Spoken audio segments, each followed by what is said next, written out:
ou bonsoir, Monsieur Cyrulnik. Vous êtes neuropsychiatre, éthologue. Vous voulez nous expliquer un peu à quoi concerne l'éthologie? La neuropsychiatrie, c'est la spécialité du cerveau. Ça n'existe plus maintenant, même si ça revient à la mode. Et l'éthologie, ça fait longtemps que c'est une discipline nouvelle. C'est l'étude des êtres vivants en milieu spontané. C'est-à-dire qu'on fait des expérimentations, mais sans les ouvrir, sans les fendre, sans les bousculer, sans les tuer. Sans atteindre leur intégrité. Au contraire, même, on fait une manipulation expérimentale, comme en clinique. Nous, avec nos enfants, on ne peut pas faire de manipulation expérimentale, mais la vie, elle en fait.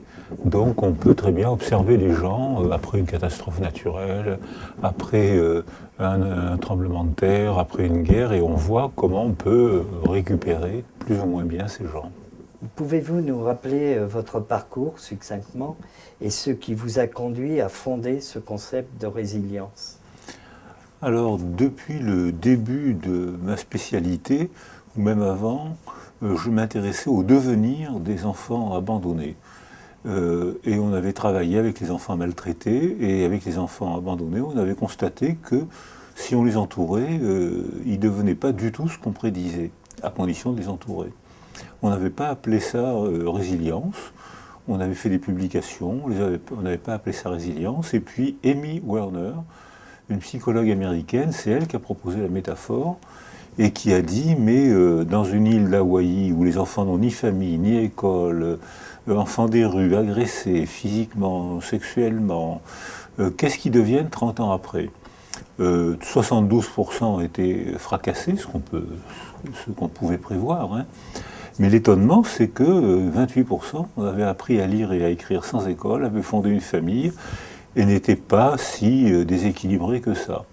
Donc Michael Rutter, qui va venir au Congrès mondial de la résilience qu'on organise à Paris, a dit, mais ces enfants ont quelque chose à nous apprendre, parce que comment ont-ils fait pour s'en sortir alors que logiquement, ils étaient condamnés? Voilà comment l'aventure a démarré. C'est bien. Ensuite,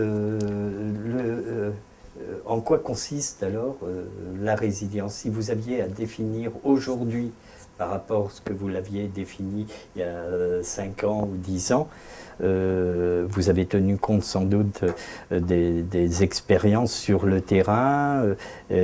Donc vous pouvez donner aujourd'hui le champ d'investigation ou de pratique de la résilience? Il n'y a pas de définition plus simple.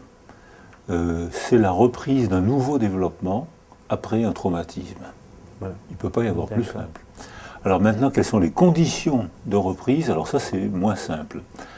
Alors, énormément de publications actuellement tombent sur ce qu'on appelle la résilience neuronale, c'est-à-dire que lorsqu'un enfant est abandonné, privé d'affection, eh bien son cerveau est altéré.